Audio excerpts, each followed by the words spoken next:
Back in the autumn of 1883, the land itself seemed to hold its breath.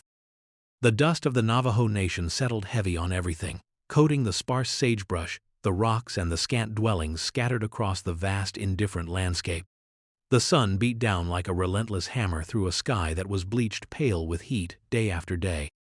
For Kiiya, barely out of childhood but with eyes that held the weight of generations of sorrow, this was simply life. She lived with her Nyali, her grandmother, in a hogan that huddled low against the earth, offering meager shelter from the elements.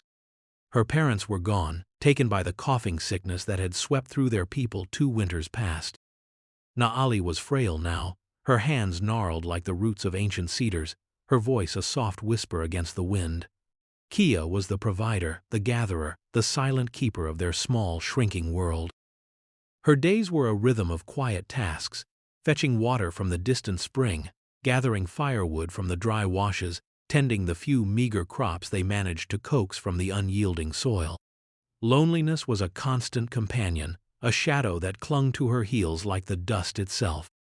Other families were far off, and the path between them was long and often felt guarded by an invisible wall of shared grief and the struggle for survival. The world beyond their mesas and canyons felt vast and dangerous, a place of iron horses that screamed across the plains, and people who looked at her and her Nali with suspicion or outright contempt. Kiiya had learned to be quiet, to be watchful. The encroachment of the railroad, a scar of metal across the sacred land, brought strangers, noise, and disruption. They spoke a language she barely understood, their motives even less so. They saw the land as something to be conquered, divided, used. They did not see the stories etched into the canyons, the spirits whispered on the wind, the deep connection that bound her people to this place since time began. She had seen enough to know that the world of the Dine Azjan, the Navajo woman, was shrinking, hemmed in by forces she could not comprehend, let alone fight. Her stasis was one of quiet endurance, a life lived in the long shadow of loss and the ever-present threat of more. One sweltering afternoon, later in the autumn than the heat had any right to be, Kiiya was searching for edible roots on the lower slopes of a mesa she rarely visited. The sun was beginning its slow descent, painting the sky in bruised purples and oranges. A strange stillness hung in the air, heavier than the usual dust. Then she saw it. A dark shape crumpled near a heap of rocks, not far from the relatively new scar of the iron road. Caution, a lesson etched deep by hard years, tightened in her gut.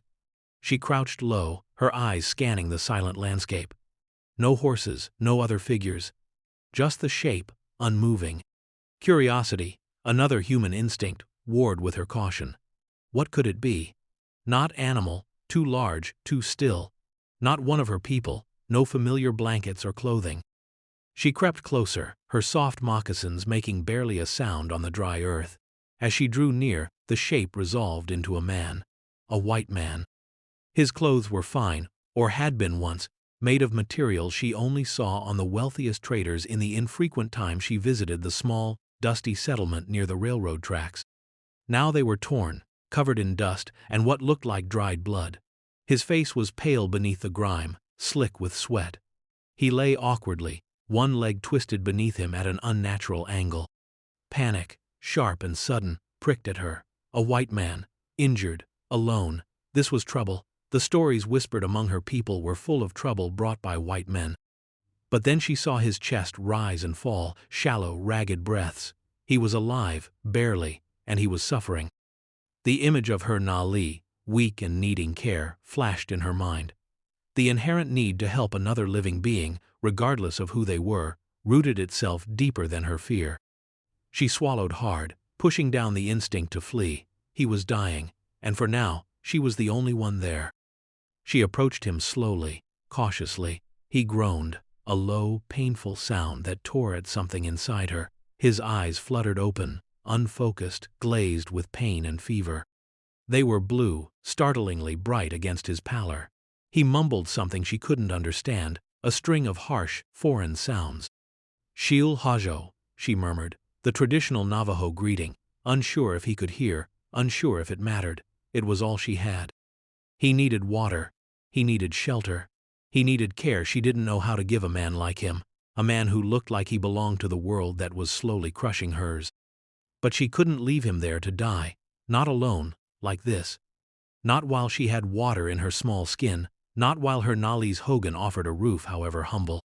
The catalyst had arrived, not with a roar, but a broken whisper and a body on the ground, forcing her out of the quiet stasis of her grief and routine, presenting her with a stark, impossible choice.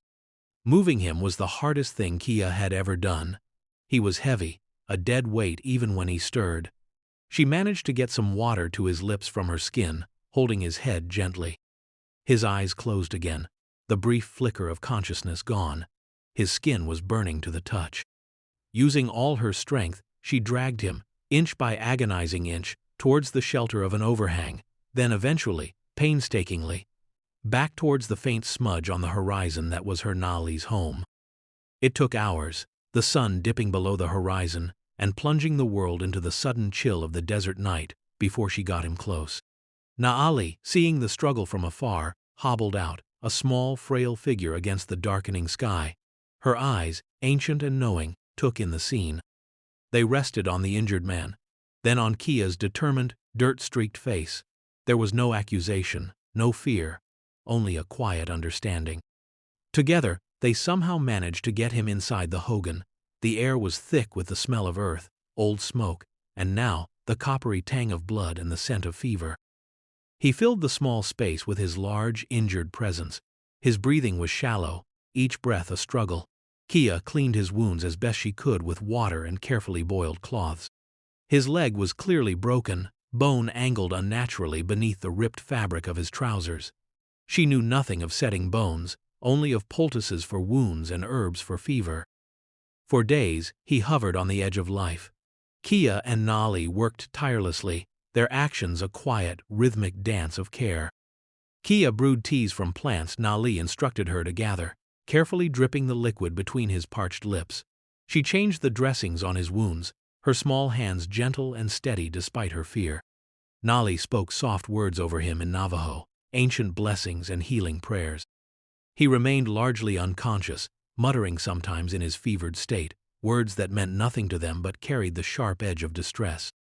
Initial interactions were purely functional, born of necessity.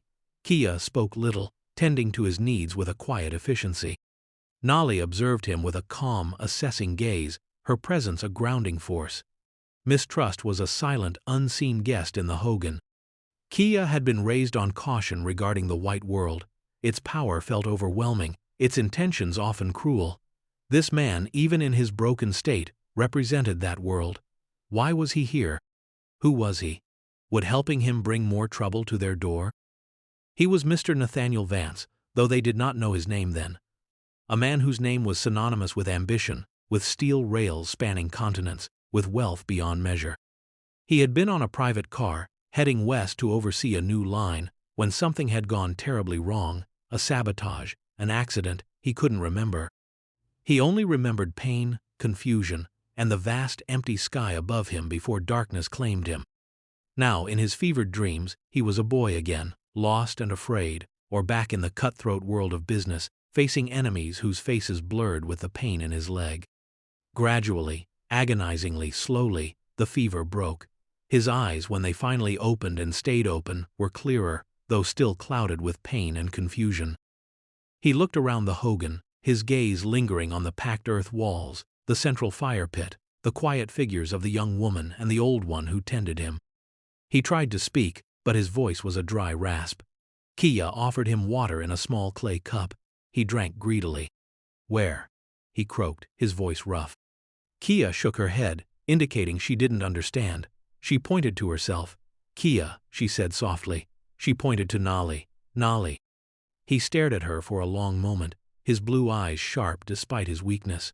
Recognition, slow and dawning, touched his features. He was in a Navajo Hogan. He was being cared for by Navajo women.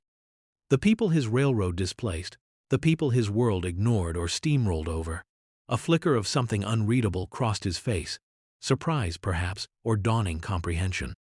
Over the next few weeks, a fragile bridge began to form between them, built not of words, but of shared vulnerability and quiet acts.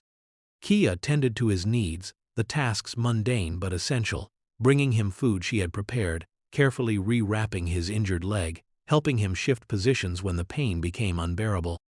He watched her, his initial arrogance stripped away by his helplessness. He saw her quiet strength, her tireless work, the way she cared for her Nali with such gentle devotion. He saw the poverty of their existence, stark and undeniable, yet delivered without complaint. He tried communicating, using gestures, pointing to the broken leg, mimicking a train whistle to ask what happened. Kiiya understood some, little by little. She conveyed, through broken English, gleaned from rare trips to the trading post and simple hand signs, that she had found him near the track. He gestured towards his clothes, the torn pockets, indicating robbery, maybe attack. He learned her name, Naali's name. He learned about the rhythm of their days, dictated by the sun and the needs of the land. He saw her resilience up close, a young woman shouldering burdens that would crush many men, doing so with a quiet dignity that humbled him. He, the man who commanded empires, was utterly dependent on the kindness of this girl from a world he had barely acknowledged existed, except as an obstacle or a resource. He found himself sharing, slowly, haltingly, details of his own life, using simple words, gesturing. He pointed west, drawing a line with his finger, mimicking the puff of smoke from an engine. Railroad. He pointed to himself, then mimicked writing, signing papers. His hand shook. His world was one of noise and speed and countless faces. This Hogan was silence, punctuated only by the wind and Naali's soft breathing. Kiiya listened, not always understanding the words, but sensing the weight behind them. He spoke of building, of connecting places, of making things happen. He also spoke, in quieter moments prompted by the vast, star-filled night sky, visible through the smoke hole, of loneliness.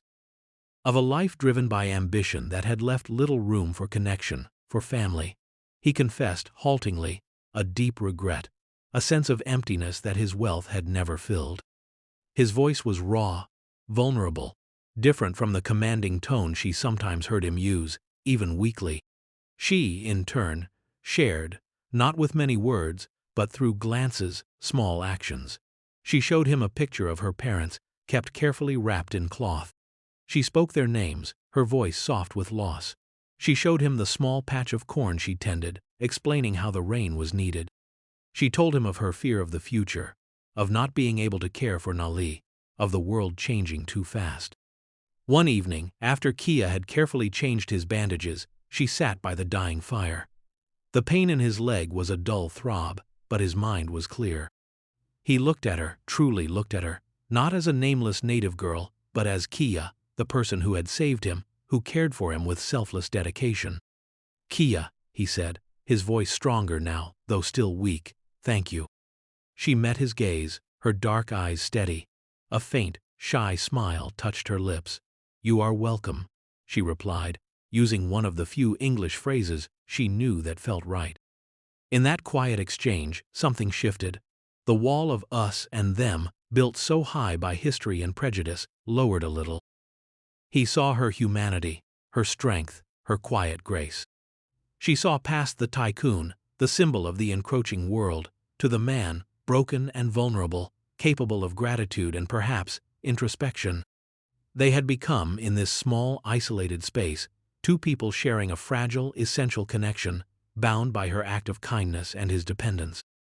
But the outside world did not forget Mr. Nathaniel Vance. Rumors of his disappearance spread like wildfire through the newspapers back east. His company offered a large reward. And those who wished him harm, or who simply saw an opportunity, began to search. The railroad tracks, that symbol of his power, also became a beacon guiding the searchers. One morning Kiiya was drawing water when she saw dust on the horizon. Too much dust for natural wind, too much for a small group, riders, several of them, heading in their direction. Her heart hammered against her ribs. Fear, cold and sharp, pierced the quiet warmth that had begun to grow in the Hogan. She ran back, bursting into the Hogan, her chest heaving. "Riders!" she gasped, pointing. "Many riders, coming here." Nathaniel, who was now able to sit up with effort, his legs splinted with pieces of wood she had found and bound with strips of hide, went pale. He knew they would come. He just hadn't expected them so soon. "Who?" he asked urgently. "Do you know them?" Kiiya shook her head, her eyes wide with alarm. "Strangers. Like you, but hard faces." She had seen those faces before, in the settlement, in the eyes of men who saw her as less than human. Nali, calm despite the urgency, spoke softly in Navajo. Kiiya translated quickly. Nali says, "Maybe they look for you. Maybe bad men." Nathaniel looked at the old woman, then at Kiiya. He was a burden, a danger to them. He had brought the outside world's conflict to their doorstep. Guilt twisted in his gut. He was helpless to protect them. "You must hide me," he said, his voice low and urgent. "Hide me. If they find me here, they will hurt you. They will think you took me, or stole from me." Kiiya didn't hesitate. The thought of abandoning him didn't cross her mind. He was under her roof, her care. It was her responsibility now. And she knew, with a certainty that transcended logic, that these riders were a threat not just to him, but to their fragile peace, to their very existence in this remote place. There was an old storage cellar dug into the earth nearby, used for keeping food cool and dry. It was small, dark, and musty. They helped Nathaniel hobble towards it, supporting his weight.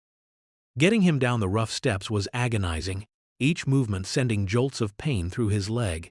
He gritted his teeth, refusing to cry out. Kiiya laid blankets for him inside, gave him a skin of water and some dried meat. "Stay quiet," she whispered, her eyes conveying the seriousness. "I will try. Make them go." He grasped her hand, his grip surprisingly strong. "Kiiya," he said, his voice rough with emotion. "Be careful." She nodded, pulling her hand away. Nali stood beside the hogan, her face impassive. Kiiya took a deep breath, trying to calm her pounding heart. She grabbed a small basket, pretending she was gathering roots, and walked slowly away from the hogan and the hidden cellar, towards the direction the riders were coming from, hoping to intercept them, to draw their attention away. There were 4 of them, hard-looking men on dusty horses. They wore pistols strapped to their hips. Their leader, a man with a scarred face and cold eyes, reined in his horse as he saw Kiiya. "Hey girl," he called out, his voice rough and dismissive. "You seen anyone out here? A white man, injured?" Kiiya stopped, keeping her basket low, her face carefully blank. She understood the words white man and injured. She shook her head slowly. "Don't lie to me, squaw," another man sneered.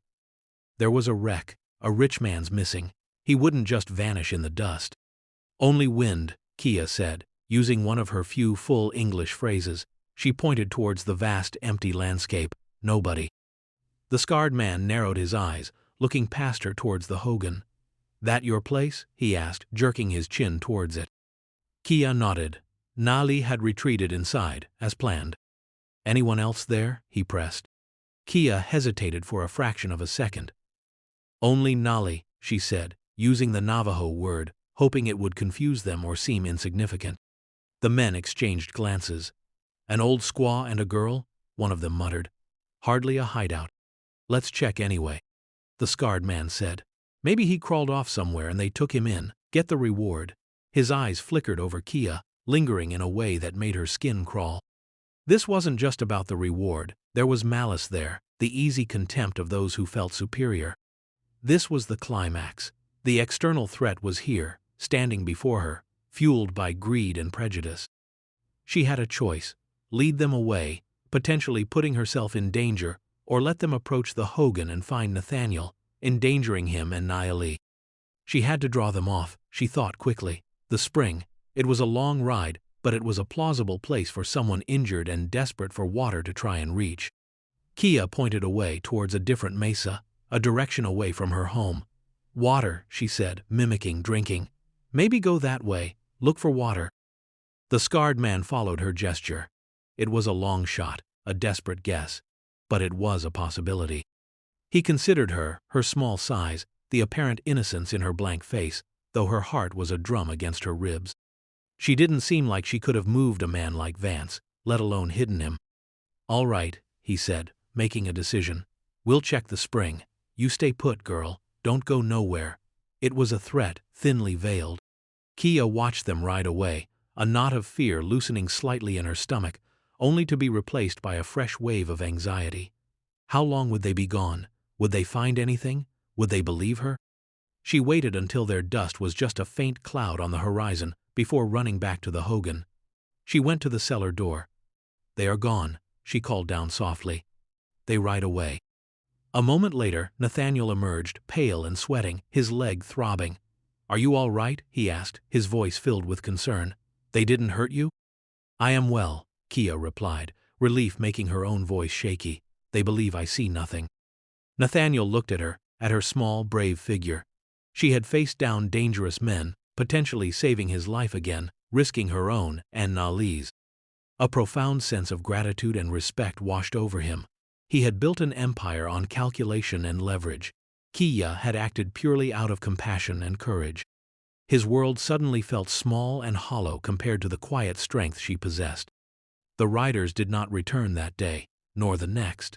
They had apparently taken Kiiya's suggestion seriously and were searching elsewhere, or had perhaps given up the immediate search in that area. The tension remained, a taut string vibrating in the air, but the immediate threat had passed thanks to Kiiya's quick thinking and bravery. As days turned into weeks, Nathaniel slowly began to heal. His leg, though crookedly set, started to bear some weight. He could move around the hogan, sit outside in the sun, watch Kiiya and Nali in their daily routines. He learned more phrases in Navajo, Kiiya more in English. They talked, truly talked, not just about needs, but about their lives, their dreams, their fears. The language barrier, once a wall, became a challenge they both embraced, a way to learn about each other's worlds. Nathaniel told her about the cities he had built, the ships he owned, the vast networks of steel and commerce he commanded. He spoke of the relentless drive that had consumed his life, leaving him rich but empty. He admitted the ruthlessness that had been necessary to reach the top, and in the quiet of the hogan, under Kiiya's steady gaze, he seemed to see the cost of it for the first time. He spoke of his family, distant and fractured by his ambition. Kiiya spoke of her people, their history, their connection to the land, the pain of their displacement, and the struggle to hold on to their identity. She shared her grief for her parents, her deep love for Nayali, her quiet determination to survive and protect the one she had left. She spoke of the beauty she saw in the harsh landscape, the stories in the stars, the peace she found in the ancient ways. Their bond deepened, a quiet understanding that transcended their vastly different backgrounds. He admired her strength, her resilience, her innate goodness. She saw past the wealth and power to the man who had been broken and remade, humbled by circumstance and her kindness. One crisp morning, weeks after he had arrived, a lone rider appeared. This time, he did not look like the others. He wore a well-tailored suit and rode a fine horse. Kiiya tensed, but Nathaniel recognized him immediately. "Mr. Callahan," Nathaniel called out, his voice rough with disuse. "Over here." The man, Mr. Callahan, a trusted associate, spurred his horse forward. He dismounted, his eyes widening in disbelief as he saw Nathaniel, thin, bearded, leaning on a makeshift crutch outside a Navajo hogan. "Mr. Vance, you're alive," Callahan exclaimed, relief and shock warring on his face. We feared the worst." He looked from Nathaniel to Kiiya and Naali, his expression shifting to one of confusion and thinly veiled suspicion.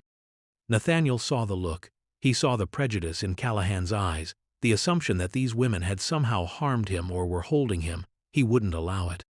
"Callahan," Nathaniel said, his voice clear and strong despite his weakness. He stood as tall as he could, leaning heavily on the crutch. "These women saved my life. Found me dying near the tracks, brought me here, nursed me back from the brink. They asked for nothing, expected nothing. They are my saviors." Callahan was taken aback by the force in his employer's voice. His suspicion didn't vanish entirely, but deference to Mr. Vance's word was deeply ingrained. Preparations were made for Nathaniel's return. Callahan arranged for a proper doctor to be brought out, for a special train car. As the time approached for him to leave, Kiiya felt a familiar ache of loss begin to settle in her chest. She had opened her small world to this man, shared her quiet life, and now he was returning to his vast, loud one. The morning of his departure was cool and clear. The train waited some distance away, a monstrous iron beast on the horizon. Nathaniel, dressed in clean clothes Callahan had brought, though still favoring his leg, stood outside the hogan. Nali offered him a small, intricately woven basket, a gift of thanks. He accepted it with genuine reverence. He turned to Kiiya, his blue eyes holding a depth she hadn't seen before. He took her hand, his grip firm. "Kiiya," he said, his voice low, meant only for her.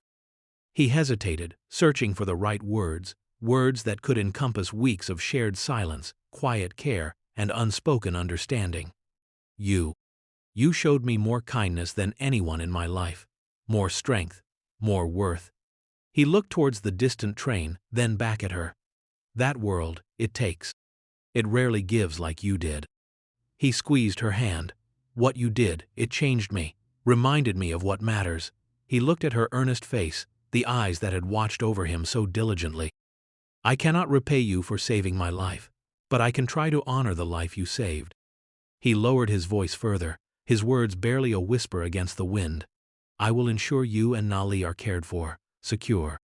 You will have a home, a good life, opportunity. He paused, his gaze searching hers. But more than that, I want you to have your voice heard, your strength recognized. I will establish a trust in your name, for you and for your people. To help them, to preserve their ways, their land. His voice grew stronger, filled with a sudden, fierce determination. You will manage it. You will decide how it is used. You, Kiiya, the one who understands what is truly valuable.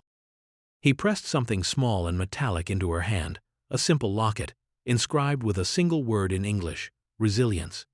This is yours, he said, a reminder of your strength and of my promise. The promise he whispered changed her life, not just because it offered security and means, but because it recognized her.